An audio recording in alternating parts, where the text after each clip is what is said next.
Hello អ្នកទាំងអស់គ្នាថ្ងៃនេះខ្ញុំនឹងមកនិយាយរឿងខ្លីៗហើយបងអ្នកទាំងអស់គ្នាអត់ស្គាល់ទេខ្ញុំមកគេខ្ញុំបានសម្ដែងរឿងហើយថ្ងៃនេះខ្ញុំនឹងមកនិយាយថាមិនបាននៅសក់សុកខ្ញុំបង្កើតទៅ channel បង្កើតវីដេអូសម្ដែងរឿងអីអញ្ចឹងតើបងឡើយខ្ញុំអត់មានកម្រងមកសម្ដែងរឿងទេខ្ញុំគ្រាន់តែបករឿងគេនឹងដូចជាខ្ញុំនៅទី9ឬក៏ទី10ពេលហ្នឹងខ្ញុំបង្កើត page មួយបករឿងហ្នឹងល្អអែណែតែខ្ញុំភ្លេចឈ្មោះបាត់ហើយពេលខ្ញុំបង្កើតហ្នឹងយើងអ្នកថ្មីហើយពេលហ្នឹងយើងបាន like ដូចជា 1k មានអារម្មណ៍ថាស្វាយខ្លាំងយកមកប៉ុន្តែពេលហ្នឹងនៅរៀនវិទ្យាល័យហើយដល់ពេលមានអ្នកដឹងថាខ្ញុំបករឿងក៏គេ bully ខ្ញុំហើយខ្ញុំក៏លុប page នឹងចោល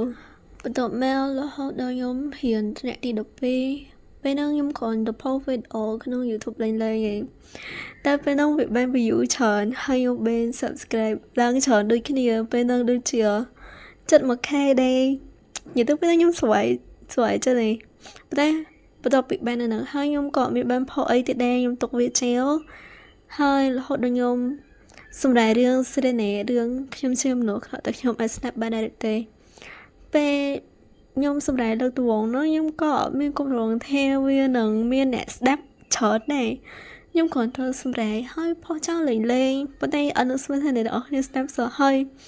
ខ្ញុំដឹងថាវីដេអូខ្ញុំពេលហ្នឹងគឺពិបាកស្ដាប់ខ្លាំងមែនតើហ្មងខ្ញុំនិយាយ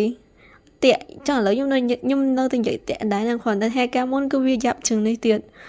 ហើយស្លេងខ្ញុំគឺស្ដាប់អត់ចង់បានទៀតពេលហ្នឹងគេខំមកគ្រប់នេះថាបងស្លេងមកស្ដាប់អត់បានទេ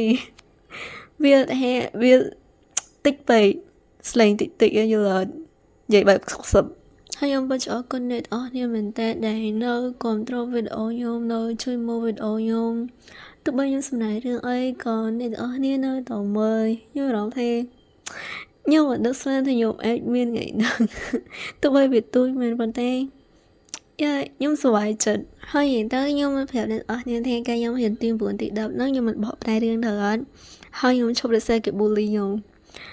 និយាយទៅដល់ពេលនេះខ្ញុំសម្រាប់រឿងសេណាបានពាក់កណ្ដាលភាពពេលខ្ញុំបាត់ខ្លួនឡើង 1k 2k ហ្នឹងតែប៉ុន្តែខ្ញុំចង់ឈប់សម្ដែងរឿងដែរតាប៉ុន្តែគឺគាត់ទៅទោះបីយ៉ាងណាខ្ញុំស្លេងខ្ញុំចូលចិត្តបកប្រេចូលចិត្ត anime វិញនិយាយទៅខ្ញុំរហូតតាំងពីខ្ញុំនៅទី7មកអញ្ចឹងខ្ញុំក៏សម្រេចចិត្តមកវិញហើយក៏ព្យាយាមធ្វើវីដេអូឲ្យបានល្អជាងមុនប៉ុន្តែខ្ញុំក៏ធ្វើអត់បានល្អមកវីដេអូទាំងអស់ហ្នឹងពេលហ្នឹងក៏មានកំហុសខ្លះដែរដែលដោយសារតែ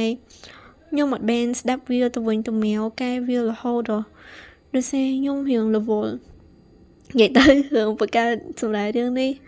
ខ្ញុំធ្លាប់ប្រាប់ពេលខ្ញុំម្ដងហើយពេលហ្នឹងប៉ុន្តែគាត់ប្រាប់ថាឲ្យខ្ញុំឈប់សម្រាប់រឿងហើយអ្នកនរនេះឃើញខ្ញុំផុសថ្ងៃនេះអ្នកនរនេះគួរដឹងហើយត្រូវអត់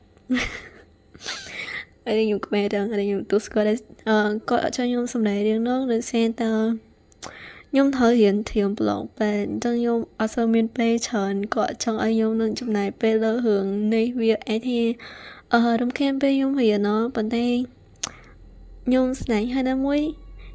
យើងមិនរៀនរហូតបែរនេះត្រូវអត់អញ្ចឹងយើង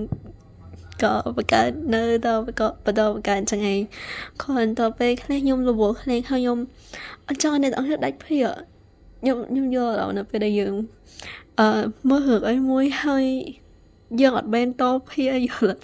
មានអារម្មណ៍ថាខឹងចង់ទៅវាយអ្នកចេញរឿងមិនបានមិនចេញរឿងលឿនតិចវាអត់ឡើយខ្ញុំយល់អារម្មណ៍អូខេ